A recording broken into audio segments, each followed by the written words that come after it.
Hello, everybody. I hope you are all seeing me and hearing me well. Welcome, everyone, for one more webinar, international webinar organized by the Brazilian Tunneling Committee. I'm Daniela Garru, the treasurer from the Brazilian Tunneling Committee. And tonight we will have a very nice webinar talking about BIM in tunneling. From two colleagues from MTC, Middle Tunnel Consultants, and I'm going to introduce them. So we have Dr. Janosch Stashait. He's a senior consultant at MTC, Middle Tunnel Consultants. He received a PhD degree in civil engineer from Ruhr University Bochum in 2010 for research work in the field of numerical modeling and analysis of shield tunneling processes. He's specialized in numerical methods, computational mechanics, machine data analysis, and mechanized tunneling. With an experience of 8 years in academia and 8 years in technical consulting, he has participated in more than 25 research and tunneling projects in Europe and overseas. His tasks include process controlling, numerical structure analysis, support pressure calculations, forensic engineering, Tbm selection, feasibility studies, and bid preparations. Dr. Stashait is author of or co-author of 18 articles in journals or books and more than 30 conference proceedings. And then, together with Janosch, we have Dr. Felix Hegemann. He's also senior IT consultant at Middle Tunnel Consultants. He received a PhD degree in civil engineering, also from Ruhr University Bochum in 2015, for research in the field of data and interaction modeling in tunneling projects. In this context, he developed and implemented a BIM-based tunnel information model. He's specialized in software development, build information modeling, and process controlling. With an experience of 5 years in academia and 6 years in technical consulting, he has also participated in several research and tunneling projects in Europe and overseas. His tasks include process controlling, machine data analysis, BIM-based project evaluation, and the development of customized evaluation methods. Dr. Hegemann is author and co-author of 20 articles in journals, books, or conference proceedings. Finally, about MTC, the invited company in this webinar. That's already, I think, the fifth webinar that they are presenting, fourth or fifth, I'm not so sure. So MTC counts among the world's leading experts in TBM tunneling, providing design and consultancy services to owners and contractors. They have a very close and familiar relationship with Brazil, where they have been providing service to the largest Brazilian contractors since 2002. As some examples, citing São Paulo Metro's lines 4, 5, and 6, as well as Rio de Janeiro line 4. So before I welcome the guests, I would like just to remind you, please follow our channels, give like to the video, share to your colleagues, and then by the end of this session, we will have a time for question and answer. So please send your questions, okay? So I welcome you guys. Hello, I think you have your mic off. Yes.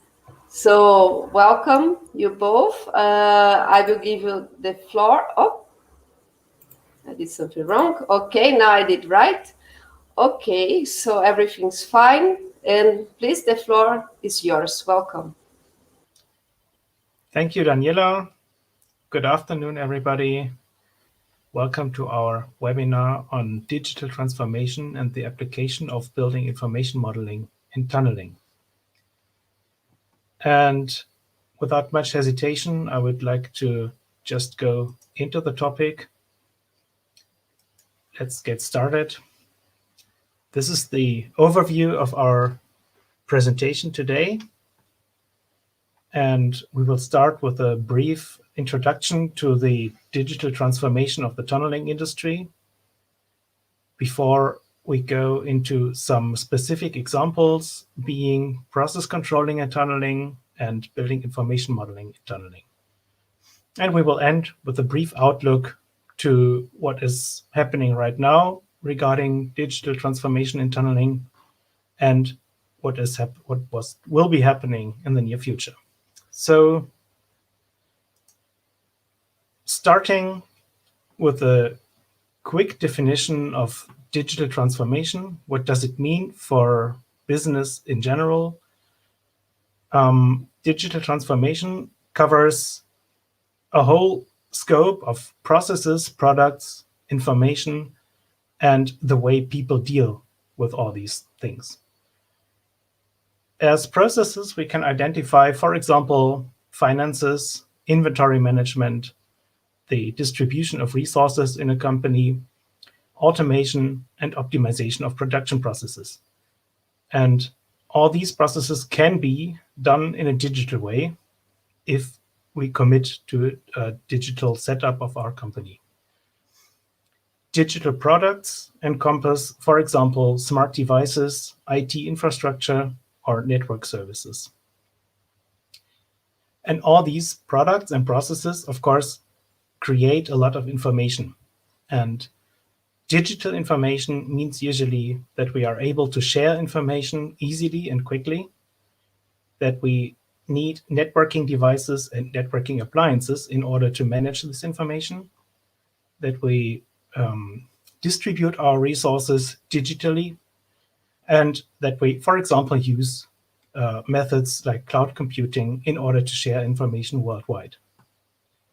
For the people working with all this, this means that they will undergo some performance monitoring, that they cannot easily hide information from each other and also not from other parties in the project, and that there is a whole bunch of security and safety issues that need to be dealt with if we talk about digital processes. So there are some general challenges with respect to digital transformation, which is, first of all, the use of digital technology, which means that if you decide as a company to adopt digital technologies, first of all, you have the opportunity to take a technological lead. You can be the first one to do things in a digital way. But on the other hand, you have the risk of lack of experience. So since you are the first one to try it, you may not be fully experienced with it. A second point is that you have a change in value generation, because as a company, you will leave your analog business, maybe your core business, and you will have to establish a new field of expertise. This will in turn lead to structural changes of your company. You will have an organizational change. You have, for example, new divisions of your company that need to be incorporated, for example, an IT department. You will have a different resource allocation. And if you look at the example of cloud computing, you will have a complete different way of dealing with information. And finally, there are financial aspects. Digital transformation of a business will put some pressure on the analog core business of your company. But on the other hand, you will also have restrictions of budget that you can allocate to the digital transformation. So this holds for every industry, of course, but if we look closer to what it means for the tunneling industry, which we are most interested in, the use of digital technology is characterized by the use of digital tools, of course. So you have all kind of CAD, CAM, process controlling kind of digital models. Then you will have digital hardware. You need to implement sensors, transmitters, IT infrastructure. And you need at least to think of replacing analog tools by digital devices. So instead of having your clipboard where you write on, you might have a tablet that puts the information directly into the cloud, and so on. The point of change in value generation for the tunneling and the construction industry will lead to a very large extent of adding controlling to engineering. So you're not only doing the classical engineering job, but much more You are controlling the processes and you are controlling what happens. Then there may be a shift from a contractor to a service provider. So not only you get the contract for realizing a project, for building a tunnel, and you shift to providing services such as maintaining the tunnel, operating the tunnel, providing design services, and so on. And in some cases, this may even mean a change of a core business. So there is plenty of examples of former construction companies that have now completely switched to service providers who do just facility management or project development. If you adopt digital technologies in a construction company, then the structural changes imply that you need to recruit experts for digital models and experts for digital infrastructure. You may require some external consulting. You need to be contractually aware of the implications of digital tools. And of course, as with any change, you may also provoke opposition within your organization or among your partners. And finally, you have the financial aspects.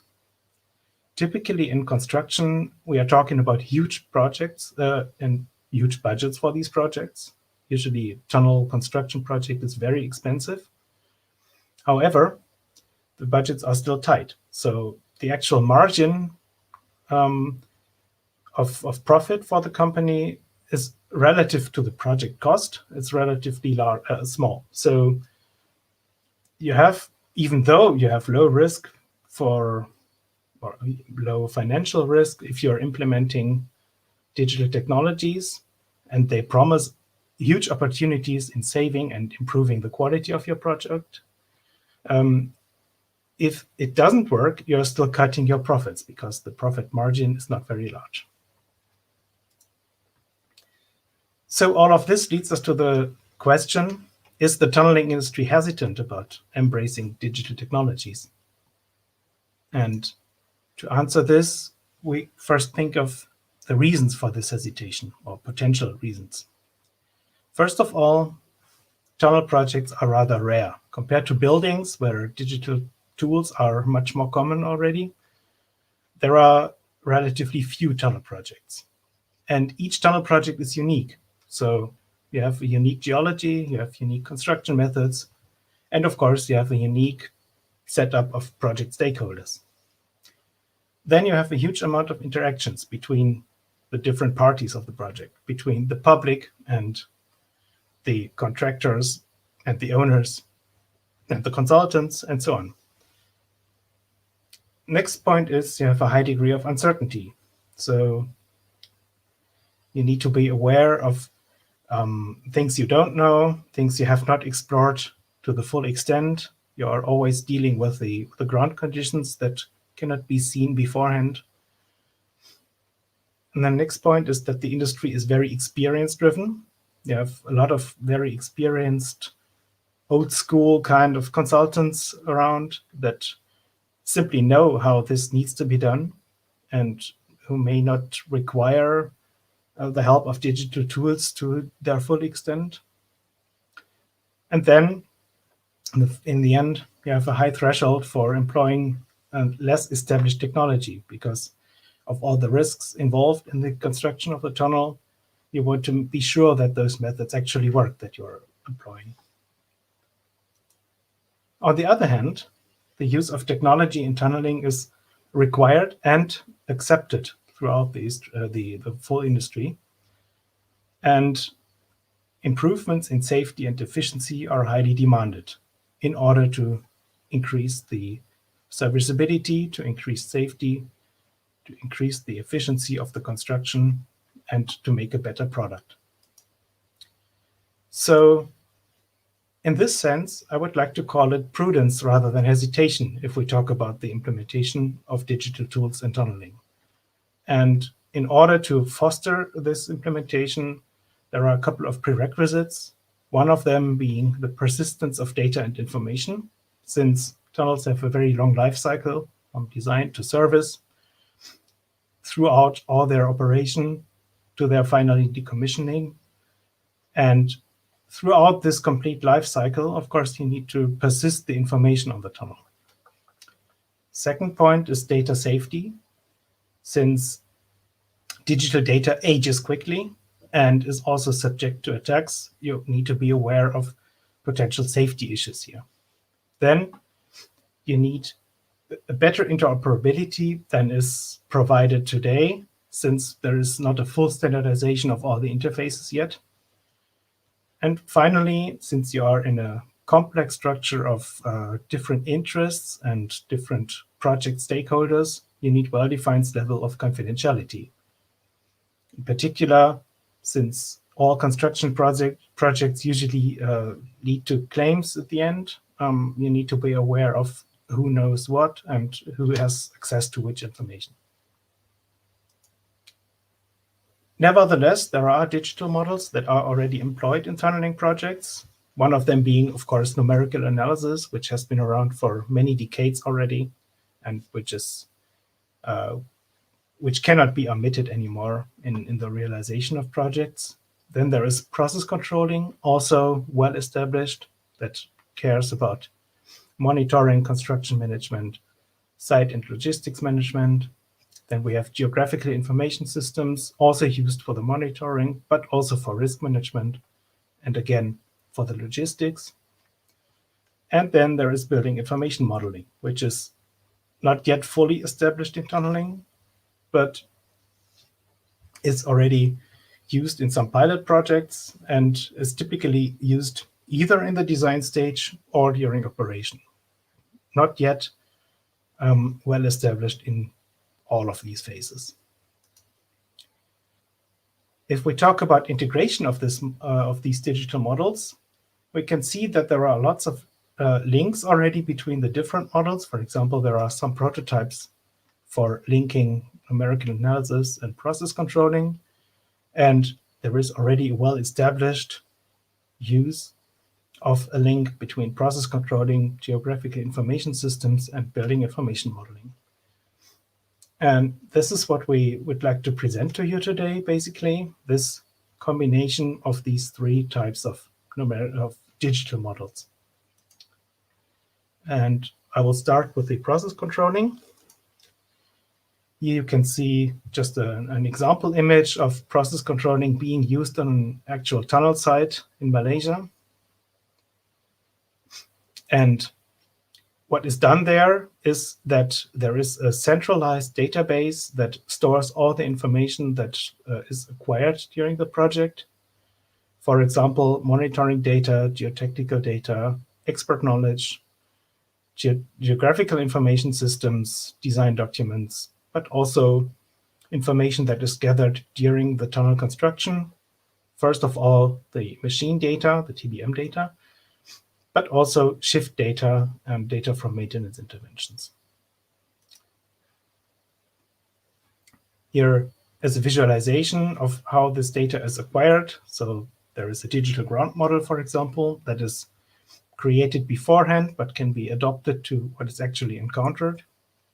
Then there is an interactive downtime recording where shift engineers can input their information each shift and gather the data for whatever happened with the TBM. Then the same they can do for tool management. And if they perform interventions and they check the state of the tools, they can enter all gathered information in a digital interface. Then there is Gis-based monitoring, where all the sensors, all the instruments on site and around are digitally gathered, and their data is compiled into the data repository.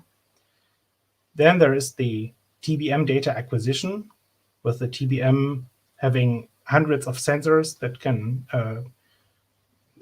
can serve as a complete probe of the ground that is being excavated. And then there is something we call digital site, which is the collection of all information that occurs on site from each plant, from each device that is operated on site. And all this data can be, again, gathered in this data warehouse. And the main goal here is to achieve a completeness of information, to have a full picture of all processes that happen on site.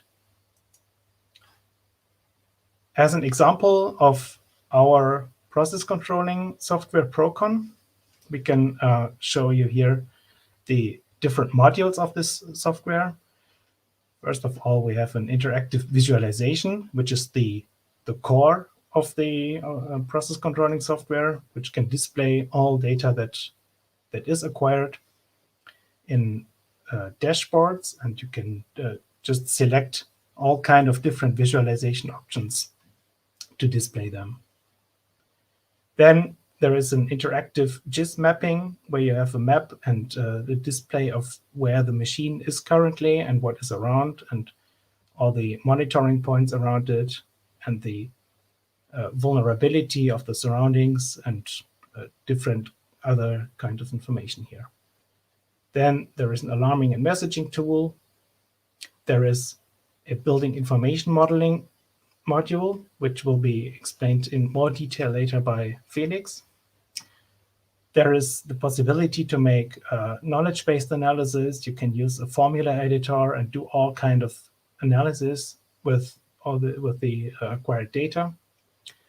Then there is a reporting module where you can gather the information, analyze it, and prepare reports for all the stakeholders. And then there is a support pressure module where you can calculate the required support pressure and other operation parameters on the fly. This is an example for the digital site using the Internet of Things.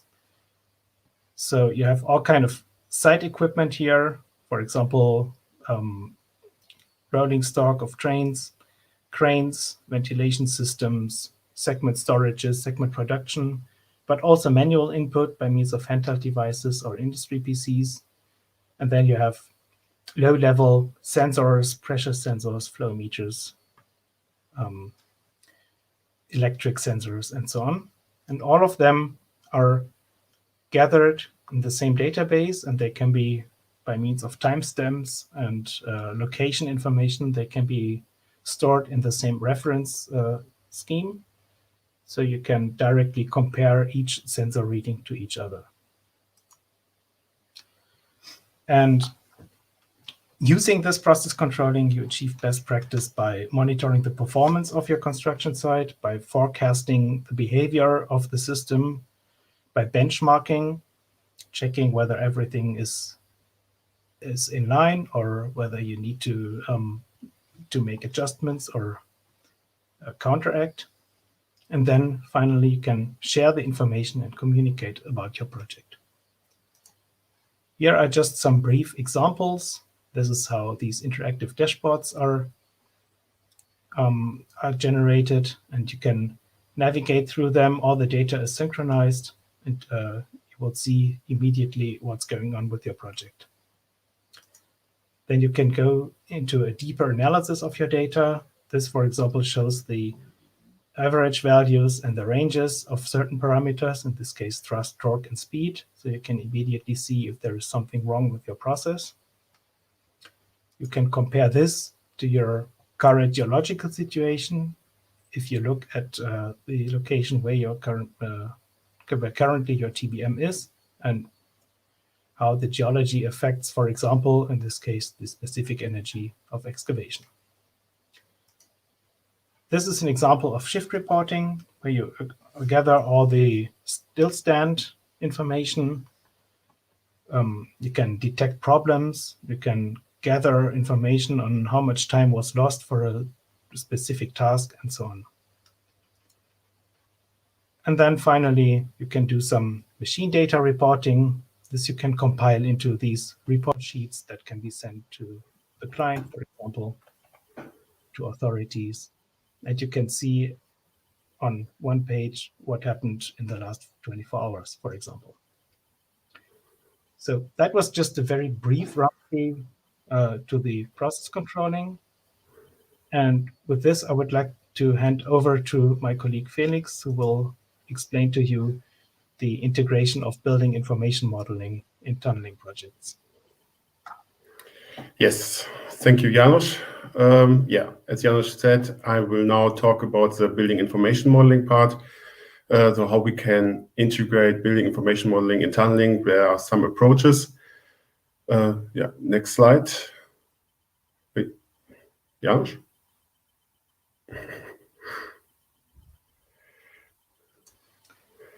I'm sorry, now it stopped working, as always. Okay, here we go.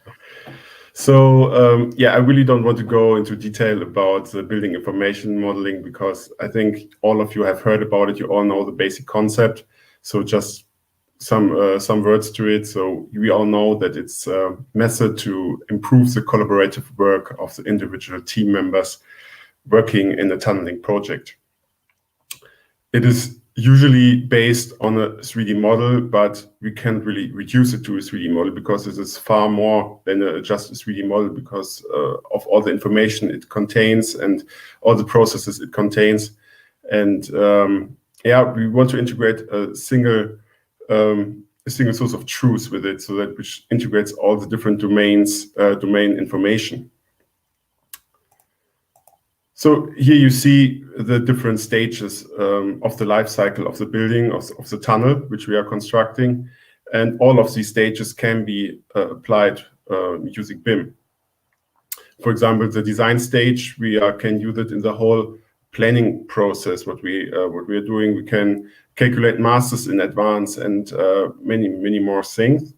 Then we have the construction, for example. We can use it for quality and defect management. We can use it for target actual comparisons with the data collected using the process controlling software, for example.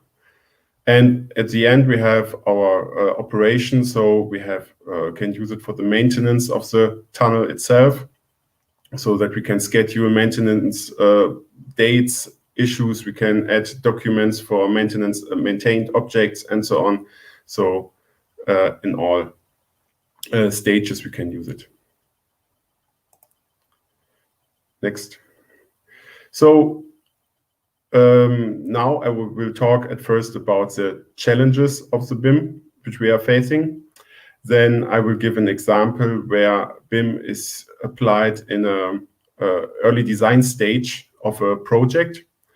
And at last, I will talk about the integration of BIM during the construction phase by linking the BIM model with the process controlling software. So we are facing some challenges, technical challenges, when we are using BIM. So on the one hand, we have the software, which we are currently using, and it's not really optimized for infrastructure projects. This has been improved a lot over the last years, but still when we are facing linear and curved structures, there can be problems, for example, with the rendering, if we have a lot of rings and segments, for example. Additionally, we have problems with the exchange formats when we are usually exchanging data using the IFC standard. But we have this IFC tunnel standard is not part of the current IFC standard. So if we're currently exchanging data with IFC, we are losing data because we have to use proxies or something like that. And we have problems, for example, when we want to extract some plans from our BIM model, because the quality of the model has to be very high to be able to extract, for example, plans directly from such a model. On the other hand, we're facing problems like, or challenges like a data overhead, because when we see during the process controlling, for example, in the construction phase, we are generating a lot of data and we cannot just integrate all of this data into the BIM model. This would be just too much, it would be an overhead, and we cannot handle the BIM model anymore, and the BIM model wouldn't be able to handle it. So we need some other solutions for it, like a linkage between this kind of data from the during the tunnel construction and the BIM model. And yeah, our final goal is to generate a digital twin, which contains all the relevant data collected by the individual data sources. But yeah, generating such a digital twin is still difficult, and it's still a long way to go, although there are already some promising approaches. So aside from the technical challenges, there are also organizational challenges. Some are of a contractual nature. So on the one hand, we have the different responsibilities, of course, from different parties, from the contractor and the client. And of course, there's always friction about responsibilities and so on. So to reduce this friction, both parties should be involved in the design stage early on. And additionally, the content requirements, so which party has to fulfill, has to be specified early on, so everybody knows who does what. On the other hand, we have the problem with the payment, because currently, all the parties are very reluctant to pay for the BIM because they just see this extra work and they just want to do it the conventional way. So this has to be cleared early on too. Then we are facing the design management. So we have in the design stage, we have to define what kind of information do we need when and how should it be represented. So we have level of geometry and level of information, so LOG and LOIs. So for example, in the early design stage, we may need the tunnel just as a pipe, so which is a LOG of maybe 100 or 200. But later on, we need this the tunnel as rings and segments, and this might be then an LOG of 400, for example. So, but we have to define at which stage do we need which LOG. So this has to be defined beforehand, and then we have to add the information at the different LOGs. We have to define what kind of information do we need. Then we have, of course, to coordinate our information. So we are using the BIM execution plan, which contains all the information about our BIM project. So when do we need to do what kind of information has to be exchanged, whose responsibility, what user roles do we have.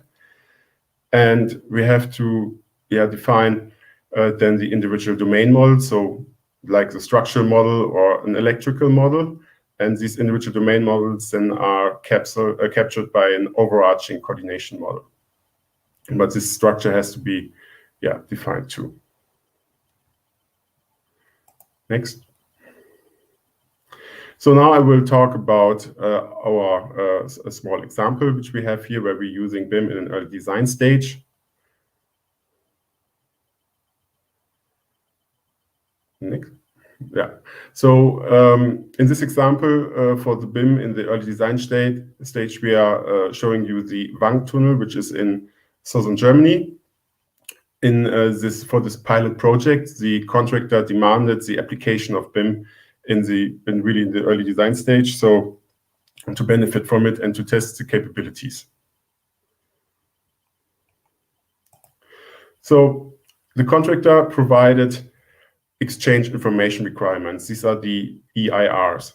So, and in these EIRs, the requirements of the BIM, what the contractor sees is required is really specified in a detailed way. And these EIR are part of the design contract, with the client. So based on this EIR, the client then generates a BIM execution plan, and the BIM execution plan then has to fulfill the requirements of the EIR. And this BIM execution plan then becomes it's a dynamic document and then part of the project execution and is always updated. So in this case, on this slide, we show you the definitions of the EIR. So on the one hand, we have the contractor queries for a platform, the Open BIM platform, which is used as the common data environment. And it is applied because they want to be software independent and to have a single source of truth.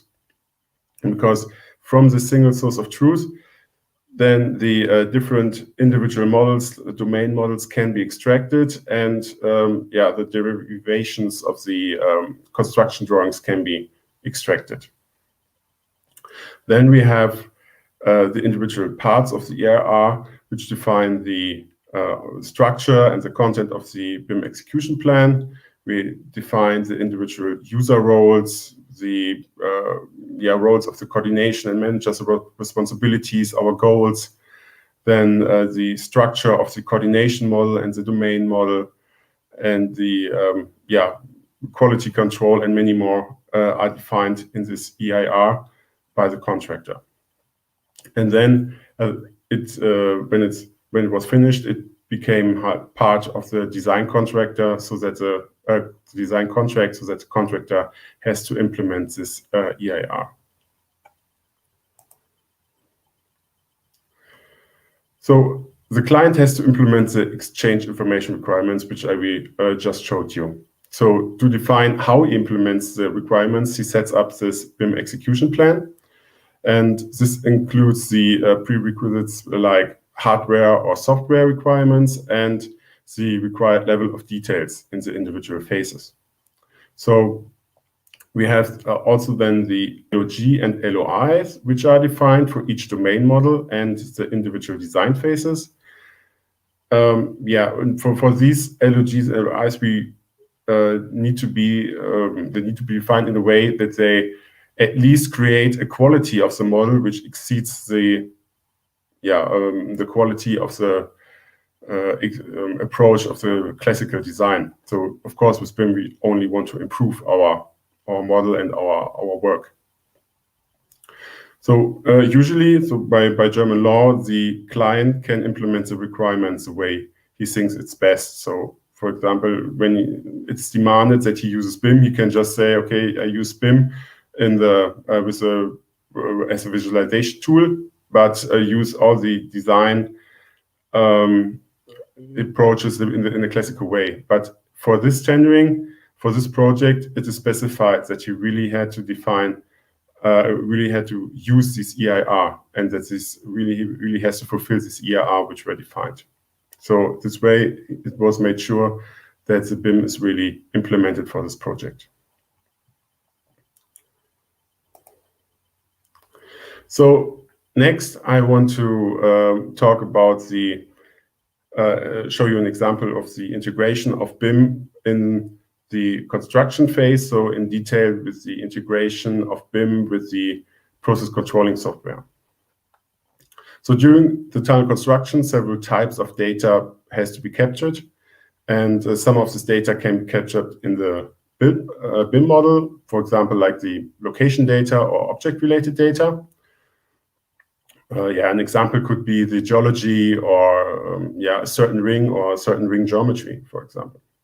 But as Janos already told before, we have already other data, process-related data, which is captured during the advance, and it cannot really be integrated into the BIM model because it would be just too much for the BIM model to handle, because this process-related data, we measure it maybe for every second, for every 3 seconds, for every 10 seconds, so it would be just too much.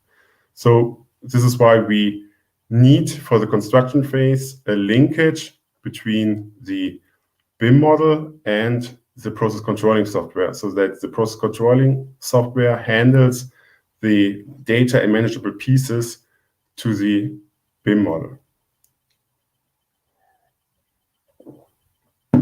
So when we want to create a connection between the BIM model and the process controlling software, of course, we need a BIM model. So, and for us, as a minimum, we say we need on the one hand a tunnel model and a ground model, where the tunnel model contains, of course, the tunnel information with the segments, with the segment information, and the ground model contains all ground information, but also the excavated ground information. So the tunnel model, as said, it captures the individual rings and the alignment and the segments and so on. And for each segment, we add some information like ring number or keystone position and many more information, which we can add also during the project, and it will be increasing information. So we have on the one hand a design model. So this is generated during the design phase. And in this case, we have the tunnel alignment and can generate the tunnel itself using an algorithm for example, by using the Autodesk Revit and Dynamo approach. But as we all know that the tunnel follows the TBM, so we also, the tunnel will be different from the design model. So this is why we also need to capture the as-built model, because we need at the end the as-built stage of the building. So this is why when we use the, for example, the ring midpoints and the constructed keystone positions, we can generate the as-built stage of the tunnel.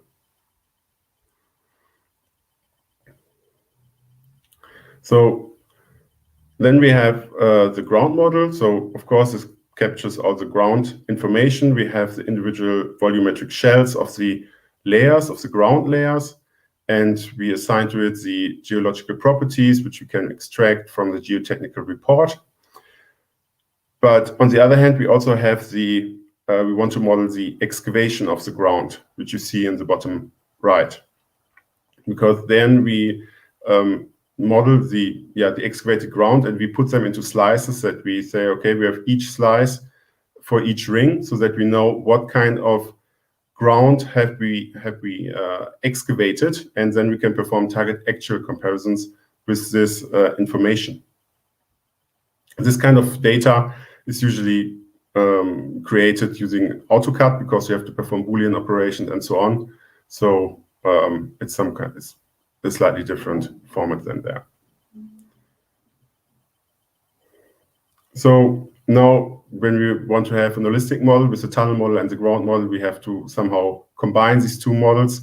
And therefore, we are using the Tbm software, because it can handle different formats. So we have the tunnel model with in the Revit format. We have the ground model in the AutoCAD format. And then we can import them. We can create there an adequate structure. Although here we have to use some kind of proxies. For example, the tunnel itself is modeled as a building, and then the tunnel lining as a building story, because we are still missing the IFC classes, which we will get when the IFC tunnel is published. When we have the generated our structure, we can then again export it, for example, as IFC or something. So next, I want to give you a small example, so what we can do with it. So of course, we want to show you why are we doing this integration. So in this example, we are using our Procon software as process controlling software. We also have a linkage with the document management system. This is a ZPP interproject. And so in the top right, you can see the some data. Hopefully it's not too small. This would be thrust force data, which was extracted from the process controlling. Then we have in the middle, there's some earth pressure data. So this is all data assigned to a specific segment. And in the bottom, you see a link which shows the linkage to the document management system, which could be any document like ring building report, segment damage report, segment drawings, and so on.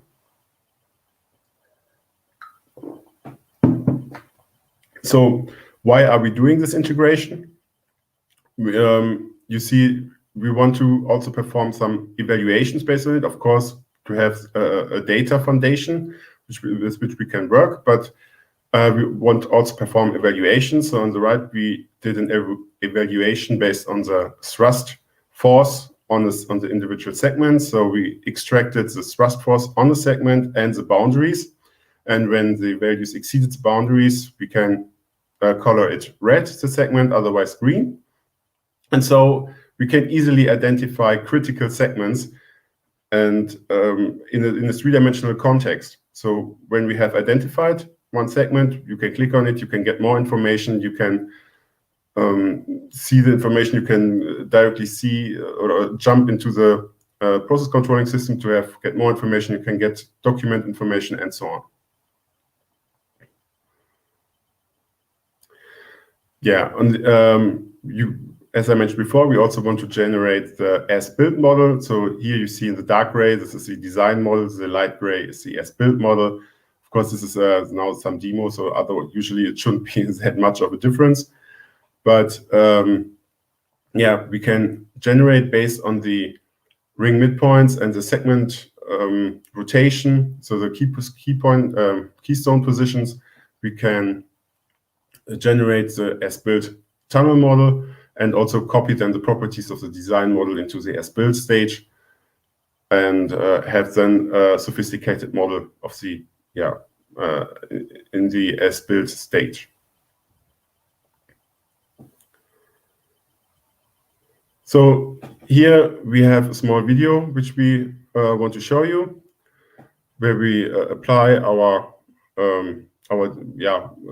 approach in the BIM in our demo BIM project. So we have the tunnel contained in the layer environment, and this is the excavated volumes.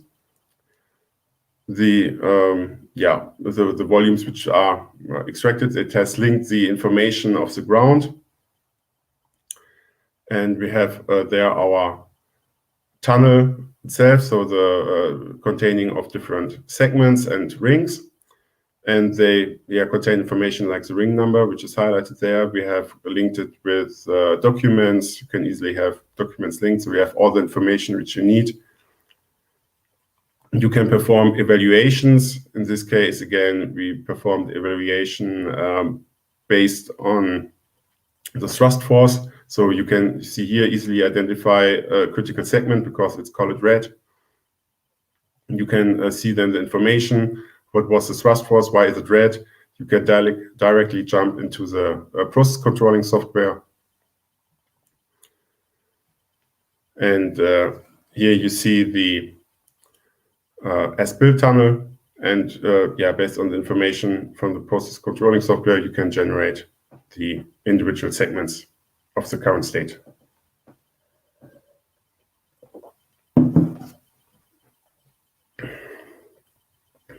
So what was not shown in the video was also important is the segment damage, because here you see we have the segments which have or contain a damage were colored, and colored are used by different colors because each color has a different damage type, and you can see the damages again in a three-dimensional context, so that you can see, okay, maybe why it's damage on the left side, so maybe it's due to a thrust jack, because you employ too much thrust force on that stage, something like that.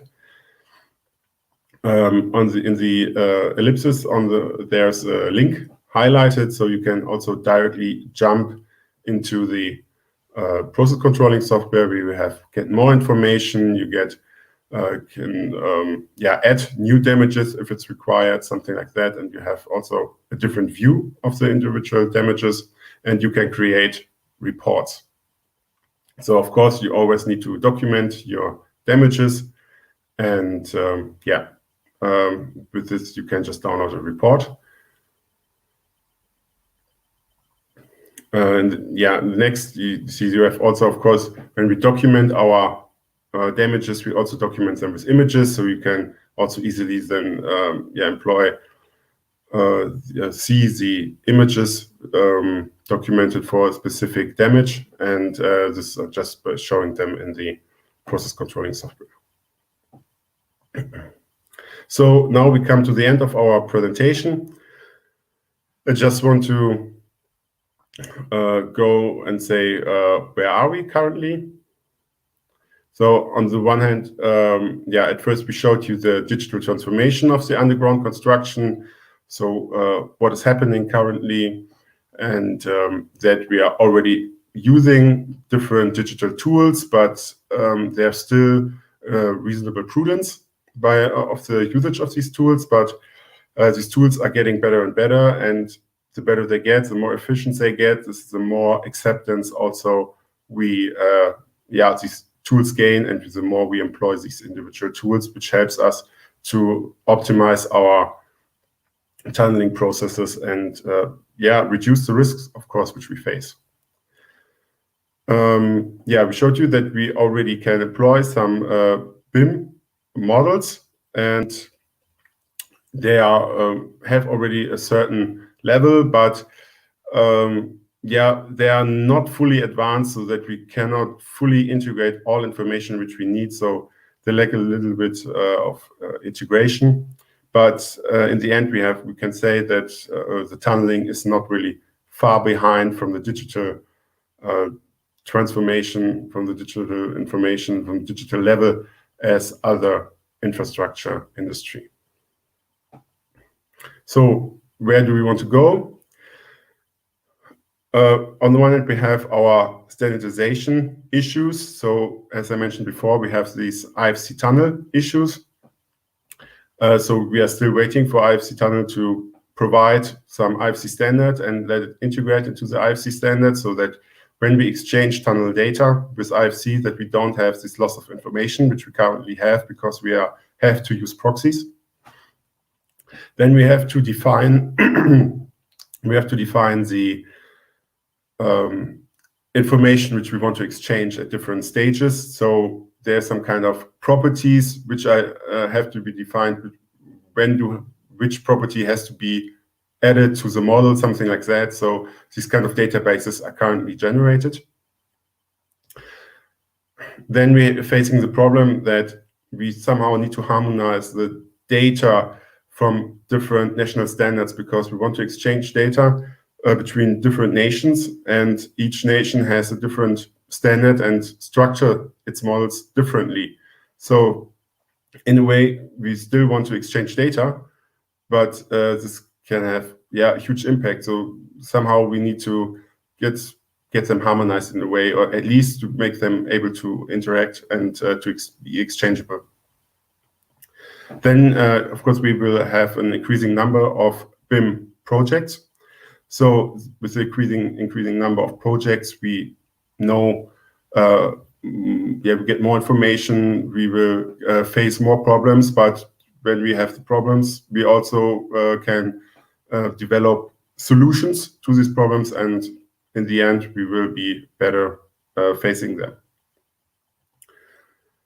At the end, we will, of course, make use of more autonomous systems, and we will also go more in the direction of AI, artificial intelligence, because we already have a huge stock of data from past projects, and we can use this data to make artificial intelligence, make them learn specific information, and based on this information, then use them to make a prognosis for my new project, for example. I think this was it. This is our presentation. Thank you for listening, and if you have questions, we're here to answer them. Thank you so much for the presentation. I'm sure that everybody is really intriguing by the presentation. It was lots of details, lots of people here watching as well, and it's quite early here in Brazil for people to attend, but I'm quite surprised. We have many attendants also from other places like Spain, Portugal, a colleague from Herrenknecht in Germany, so many colleagues here. We have questions already. Actually, the first question was from Igor Pereira. Have more challenge in Brazilian projects to implement the BIM model. So I guess I'm not so sure if he's Brazilian or not, but current Brazil has lots of projects starting, ongoing projects like Line 6, Line 2, and Line Fortaleza as well. And then we have projects, I told you before that we have a project that you need to incorporate BIM. So yes, let's go to the next. Okay, Vitor Lima, what are the digital tools commonly used in a typical BIM project, and what kind of topics we should focus on learning to perfectly deal with such a project?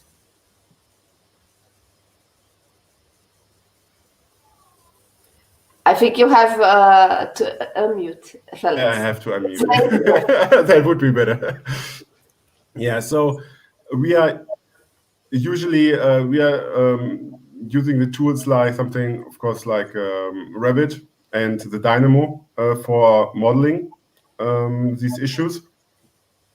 Then we have we're using the Tbm viewer, which is also from a German software developer. And because this is more viewer, but it has some kind of JavaScript API. So if you want to somehow make a customized approach, if you want to customize your BIM model in a way, or functionalities in a way, this Tbm software is very useful for that. Of course, there's something like the MS project for scheduling, something like that. These are the common tools which we are using in our projects. Great. Now we have Claudio Diaz, a colleague from Portugal. Now he's in Spain. Felix, how developed is the use of BIM 5D for tunneling, for optioneering, or to optimize a metric that a client may be interested in studying? Let me just check if I got it right. So with the 5D in tunneling, it's still a difficult topic, I have to admit, and I'm not so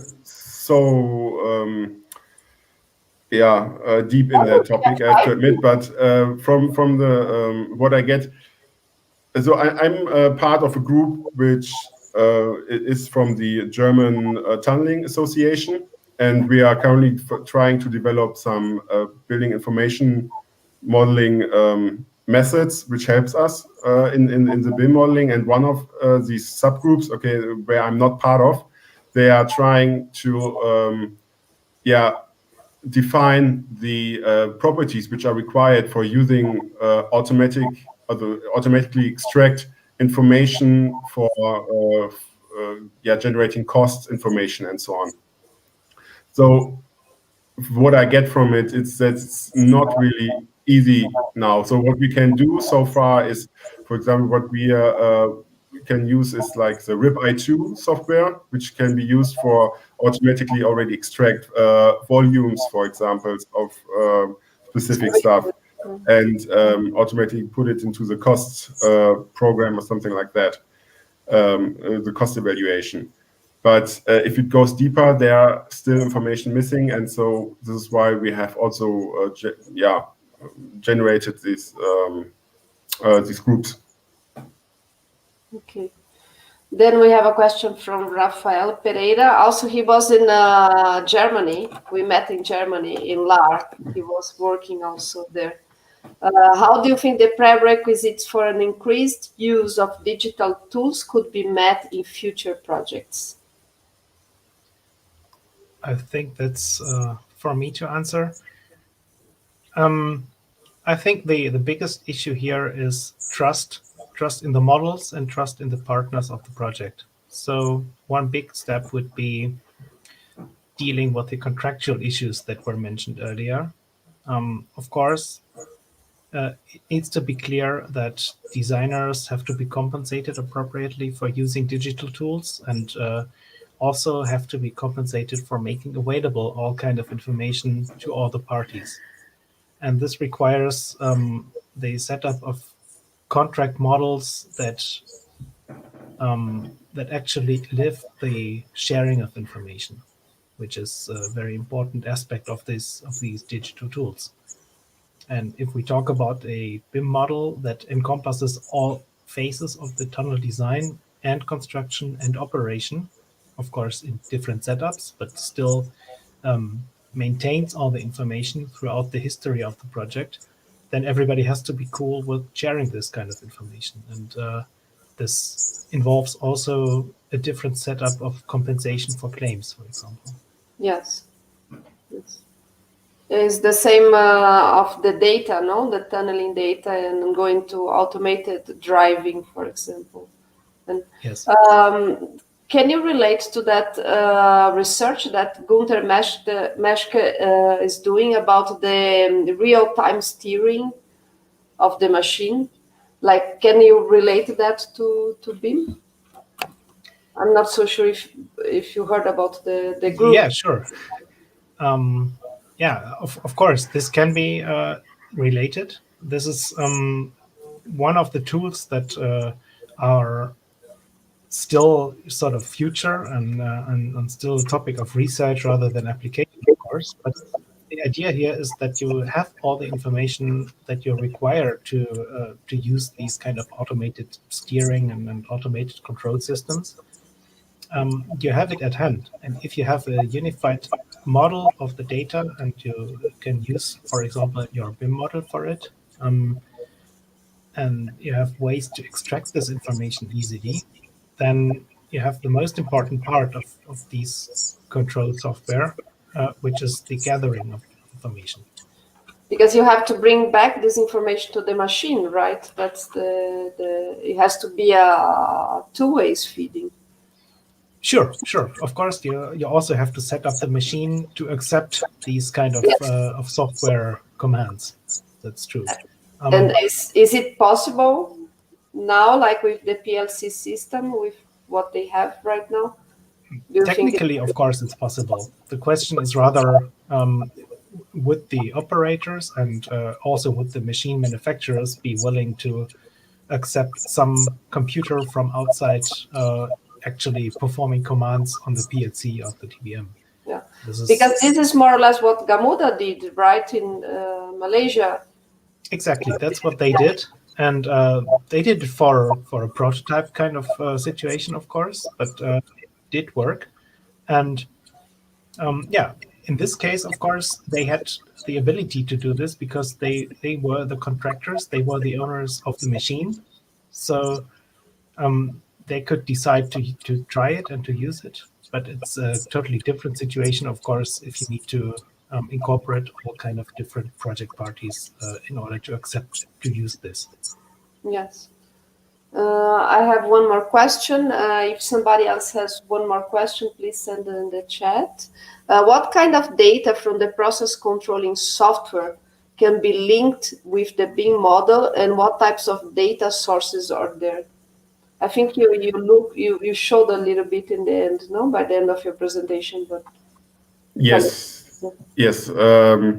So we have basically we can, of course, integrate all kinds of data into the BIM model. So we have different data sources, like, yeah, of course, the TBM data. We have like the damage, segment damages, segment information from the segment tracking, for example. We have information of the shifts. We have information for example, geotechnical monitoring, like settlement measurements or something like that. Of course, when we integrate this data, we usually, for the BIM model, we need to assign it to an object. So when we have TBM data or, for example, tool management data, we can moreover add it to the ring, because we have say, okay, this during this ring was constructed, we can add it there. It's a little bit more difficult when we add, for example, monitoring data with the settlements. Then we have to somehow put the location of the measurement into the model. So we have maybe add some model object, add this model object on the location of the settlement, and but then we can, of course, add the current settlement information there. So basically, we can add all kinds of information. And sometimes we have to be creative. What about conventional tunneling? And then, because I see that easily be introduced for mechanized tunneling, but what about conventional tunneling? Are you guys from MTC already thinking about something that you can also offer as ProCon, but for the entire project, not only for the TBM, but also for all the access tunnels and the shafts and all the parts of the project, for example? Sure. Well, the thing is that for conventional tunneling, of course, you are lacking this nice sensor-laden TBM. but you have, of course, all different kinds of measurements. You have monitoring throughout the tunnel, and of course, you also need to be able to track what kind of support measures you are installing. You need to track the rock behavior and so on. And all this information, of course, can be stored in a BIM model, and in turn also be fed back into the process controlling system, which is then, of course, not focused on TBM data, but instead on other process data that is related to the conventional tunneling process. Yeah, nice. And how is Germany like with the projects and BIM? Do you see now a change like that? Most projects they are requesting to have a BIM modeling or not yet? Definitely yes. As I mentioned earlier, most projects are still in a stage of being a pilot project for BIM, and as long as we don't see a full standardization, and this also needs to be reflected in the contractual regulations, because the kind of design contract and construction contracts in Germany is very much regulated by law. So there is not that much freedom in choosing different contractual models. But in these, for example, in the project that Felix presented, which is a pilot project, but it's the first one in Germany that actually uses BIM as a contractual requirement in the complete design process. And we will see many more of these projects in the near future. I'm quite sure of it. Yeah, nice. Yeah, we just got our first here from the São Paulo Metro company that requested BIM. It's under also in the full design process.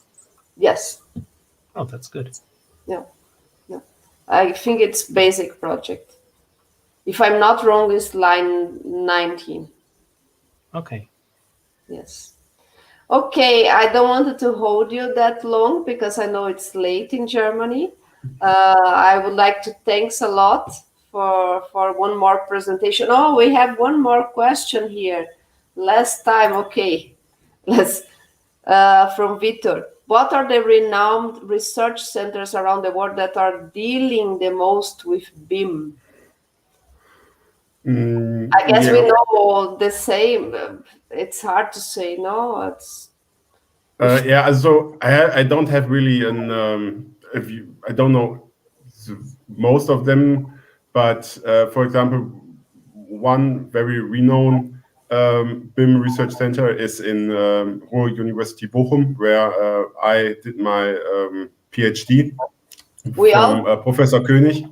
So Professor König is well known for in the BIM community. And then there's the university, technical university in Munich from Professor Bormann, who also is part of the IFC Tunnel project. So they are doing a lot of the IFC BIM in tunneling too. Internationally, I'm not so, I don't know a lot. So I don't know, Janos, do you... Well, the UK is definitely very strong regarding BIM, in particular in building construction, but they are also doing a lot of research and also practical implementation in infrastructure projects. I'm not familiar with the Asian market that much.